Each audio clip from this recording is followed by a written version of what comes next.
Hello दोस्तों, no economics जानिए अर्थशास्त्र में आपका स्वागत है। आज हम बात करेंगे एचडीआई ह्यूमन डेवलपमेंट इंडेक्स यानी कि मानव विकास सूचकांक की। दोस्तों, इस वीडियो में मैं आपको बतलाऊंगा कि ह्यूमन डेवलपमेंट यानी कि मानव विकास क्या होता है। फिर ह्यूमन डेवलपमेंट इंडेक्स के बारे में जानेंगे, इसके कौन कौन से डायमेंशन हैं, और वीडियो के आखिर में एचडीआई की रैंकिंग को कंपेयर करेंगे और जानेंगे दोस्तों कि इसके क्या मायने हैं। तो चलिए पहले समझते हैं कि ह्यूमन डेवलपमेंट यानी कि मानव विकास का क्या अर्थ है।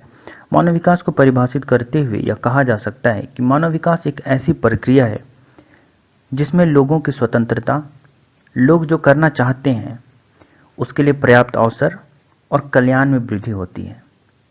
यानी कि मानव विकास का अर्थ है वास्तविक स्वतंत्रता, रियल फ्रीडम। देश में रहने वाले आम लोग खुद ये निर्णय कर सकें कि वो क्या बनना चाहते हैं, क्या करना चाहते हैं और कैसे जीवन जीना चाहते हैं।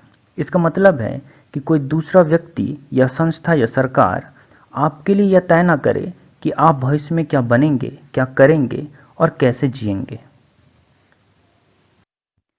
मानव विकास का यह कॉन्सेप्ट सबसे पहले महबूबुल हक ने विकसित किया था, जो कि एक पाकिस्तानी अर्थशास्त्री थे, और 1970 से 1982 तक वे वर्ल्ड बैंक में पॉलिसी प्लानिंग के डायरेक्टर भी रह चुके थे। बाद में 1985 के अंदर पाकिस्तान के 13वें वित्त मंत्री भी बने, और जब 1990 में पहली बार human development report United Nation ने अपने यूनाइटेड नेशन डेवलपमेंट प्रोग्राम के तहत पब्लिश किया तो महबूबुल हक के इसी मानव विकास की परिभाषा को आधार माना गया। मानव विकास सूचकांक तैयार करने में एक और नाम बड़ा महत्वपूर्ण है, वह है अमर्त्य कुमार सेन का, जो कि एक भारतीय अर्थशास्त्री थे। 1998 में उन्हें वेलफेयर इकोनॉमिक्स, कल्याण अर्थशास्त्र के ऊपर काम करने के लिए अर्थशास्त्र का नोबेल प्राइज भी दिया गया था।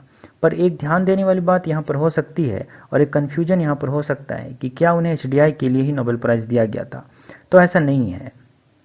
उन्हें उनके रिसर्च, जो कि 1943 के बंगाल भूखमरी यानी कि बंगाल फेमिन के ऊपर था, उसके लिए नोबेल प्राइज से नवाजा गया था। पर ऐसा नहीं है कि मानव विकास सूचकांक तैयार करने में केवल अमर्त्य सेन और महबूबुल हक का ही योगदान है, और भी कई भारतीय और गैर भारतीय अर्थशास्त्रियों ने भी अपना एक महत्वपूर्ण योगदान दिया था एचडीआई को तैयार करने में। पर आपको केवल ये दो बड़े नाम याद रखने हैं। यहाँ पर मैंने यूएनडीपी की वेबसाइट से ह्यूमन डेवलपमेंट रिपोर्ट का एक स्नैपशॉट लिया है, जिसमें बताया गया है कि मानव विकास क्या है। यहाँ पर यूएनडीपी यानी कि यूनाइटेड नेशन डेवलपमेंट प्रोग्राम यह लिखता है कि 1990 में ह्यूमन डेवलपमेंट रिपोर्ट इंट्रोड्यूस किया गया, और इसका अप्रोच मानव विकास को बढ़ाना है। मानव विकास या मानव विकास दृष्टिकोण का अर्थ मानव जीवन की समृद्धि का विस्तार करना है, न कि केवल अर्थव्यवस्था की समृद्धि का। मानव विकास के इस दृष्टिकोण का फोकस लोगों पर है, उन्हें मिलने वाले अवसर पर है, उनके दैनिक चुनाव पर है। दोस्तों, हमने मानव विकास को समझ लिया है कि मानव विकास का क्या अर्थ है। अब हम यह देखेंगे कि किसी देश में मानव विकास हो रहा है या नहीं हो रहा है, यह कैसे पता चलेगा। तो यूएनडीपी ने कुछ डायमेंशन या आयाम तय किए हैं मानव विकास को जानने के लिए। यूएनडीपी यह कहता है कि कुछ चीज़ें हैं जो मानव विकास को डायरेक्टली प्रभावित करती हैं और कुछ चीज़ें जो हैं वो इनडायरेक्टली प्रभावित करती हैं। जो चीज़ें मानव विकास को सीधे या डायरेक्टली प्रभावित करती हैं वो ये हैं: स्वस्थ और लंबा जीवन, शिक्षा का स्तर और एक सभ्य जीवन स्तर। ये तीन आयाम तभी विकसित हो पाएंगे जब उस देश की राजनीति में, वहाँ की कम्युनिटी लाइफ में लोगों का ज़्यादा से ज़्यादा योगदान हो, पर्यावरणीय स्थिरता हो, मानव अधिकार और सुरक्षा मिले, और जहाँ समानता और सामाजिक न्याय को बढ़ावा मिले। तो ये कुछ चीज़ें हैं जो देश में मानव विकास के लिए आधार तैयार करती हैं। चलिए अब हम यह समझते हैं कि मानव विकास सूचकांक ह्यूमन डेवलपमेंट इंडेक्स है क्या। तो दोस्तों, मानव विकास सूचकांक इन तीन इंडिकेटर लाइफ एक्सपेक्टेंसी, एडुकेशन और पर कैपिटा इनकम यानी जीवन प्रत्याशा, शिक्षा और प्रति व्यक्ति आय का सम्मिलित सूचकांक है, जिसकी रैंकिंग का प्रयोग विभिन्न देशों की मानव विकास के स्तर की तुलना करने में की जाती है। दोस्तों, यहाँ पर एक बात ध्यान देने वाली है कि आप किसी देश की जीडीपी या प्रति व्यक्ति आय में वृद्धि देखकर यह नहीं कह सकते कि इस देश की जीडीपी में सबसे अधिक वृद्धि हुई है, इसलिए इस देश ने ज़्यादा तरक्की की है और यहाँ दूसरे देश की अपेक्षा जीवन स्तर अच्छा होगा, रहन सहन अच्छा होगा और बेहतर आर्थिक हालात होंगे। दोस्तों, हर देश का आकार अलग अलग है, आबादी अलग है, आर्थिक ढांचा अलग है, इसलिए केवल जीडीपी में वृद्धि या प्रति व्यक्ति आय में वृद्धि देखकर हम समृद्धि या विकास का अनुमान सही तरीके से नहीं लगा सकते। जबकि एचडीआई की रैंकिंग की तुलना आप अलग अलग देशों से कर सकते हैं। इसे इसी तरह से बनाया ही गया है। एचडीआई की रैंकिंग 0 से 1 के बीच में होती है। 0 का मतलब है सबसे खराब और 1 का मतलब है सबसे अच्छा।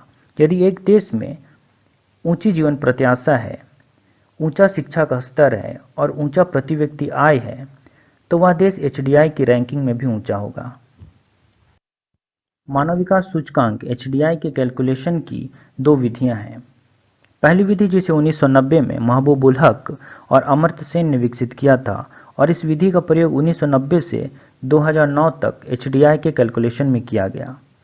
इसे हम ओल्डर मेथड भी कह सकते हैं।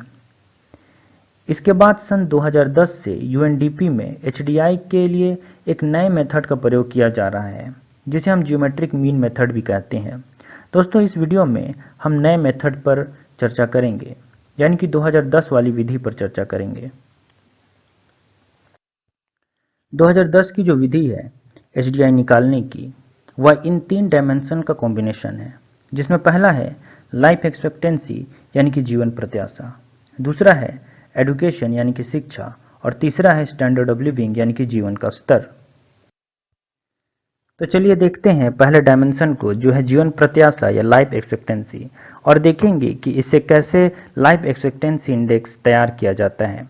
तो दोस्तों, एलईआई निकालने के लिए यहाँ पर एक फॉर्मूला दिया गया है। बस आपको अपने देश की लाइफ एक्सपेक्टेंसी जाननी है और 2015 में यूएनडीपी की रिपोर्ट के अनुसार हमारी जो जीवन प्रत्याशा है, लाइफ एक्सपेक्टेंसी है, वो 68.3 वर्ष है। यदि जीवन प्रत्याशा 85 वर्ष हो तो एलईआई 1 होगा और यदि जीवन प्रत्याशा 20 वर्ष हो तो एलईआई 0 होगा। जीवन प्रत्याशा का अर्थ है कि जब एक बच्चा पैदा होता है तो उसके औसतन कितने वर्ष जीने की संभावना है, और इसे बहुत सारे कारक यानी कि फैक्टर प्रभावित करते हैं, जैसे स्वच्छता, वैक्सीनेशन, बीमारियों से बचाव, स्वास्थ्य सुविधाएं, अस्पताल की फीस, स्वास्थ्य के लिए सरकारी स्कीम आदि। इसके अलावा और भी कारक हो सकते हैं। अब आप सोचेंगे कि महज 20 साल किसी देश की जीवन प्रत्याशा नहीं हो सकती, तो मैं आपको बतला दूं कि 1920-21 में भारत में जीवन प्रत्याशा जो थी वो महज 22 वर्ष थी। 2016 में सियरा लियोन में, जो कि एक वेस्टर्न अफ्रीकन कंट्री है, लाइफ एक्सपेक्टेंसी 44.4 वर्ष थी, यानी वहां औसतन लोग केवल 44.4 साल ही जीवित रह पाते हैं। इसके बहुत सारे कारण हो सकते हैं, युद्ध भी उनमें से एक कारण हो सकता है। अब देखते हैं दूसरे डायमेंशन को, जो है एजुकेशनल इंडेक्स। इस इंडेक्स में दो और index, mean year of schooling और एक्सपेक्टेड ईयर ऑफ स्कूलिंग का औसत लिया जाता है, यानी कि MYSI plus EYSI divided by 2। दोस्तों, यहाँ पर जो mean year of schooling index है MYS डिवाइडेड बाय 25, इसका मतलब है 25 साल और उससे अधिक उम्र के लोगों ने कितने बरस स्कूल में औसतन गुजारे हैं। फिर है expected year of schooling index is equal EYS by 18। इसका मतलब है जब एक बच्चा स्कूल में डाला जाता है तो 18 साल उम्र होने तक वह कितने साल स्कूल में औसतन गुजारेगा। हर बच्चा जो स्कूल में डाला जाता है पूरी स्कूली शिक्षा प्राप्त नहीं कर पाता। कुछ प्राइमरी तक पढ़ पाते हैं, कुछ सेकेंडरी क्लासेस तक पहुंच पाते हैं, और भारत में बहुत कम ऐसे बच्चे हैं जो हायर सेकेंडरी तक पढ़ पाते हैं। यह 18 का मतलब है 18 वर्ष तक के बच्चों का प्रत्याशित स्कूली शिक्षा, और एजुकेशन इंडेक्स इन्हीं दो इंडेक्स का औसत है, एवरेज है। एचडीआई का तीसरा महत्वपूर्ण इंडेक्स है इनकम इंडेक्स या आय सूचकांक। यदि देश की gross national income per capita या प्रति व्यक्ति आय भी आप इसे कह सकते हैं $75,000 या इससे अधिक हो तो इनकम इंडेक्स में रैंकिंग 1 होगी, और यदि जीएनआई पर कैपिटा $100 या इससे कम हो तो इनकम इंडेक्स में रैंकिंग 0 होगी।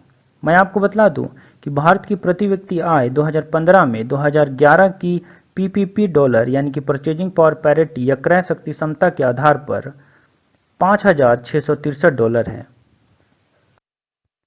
अब दोस्तों, एचडीआई इन्हीं तीनों इंडिकेटर्स का ज्योमेट्रिक मीन होता है। HDI is equal cube root of LEI यानी life expectancy index into EI educational index into II income index. जैसा कि हम जानते हैं HDI का वैल्यू 0 से 1 के बीच में होता है। 0 का मतलब है सबसे खराब स्थिति और 1 का मतलब है सबसे बेहतर स्थिति। अब देखते हैं ह्यूमन डेवलपमेंट इंडेक्स में हमारी रैंकिंग कितनी है।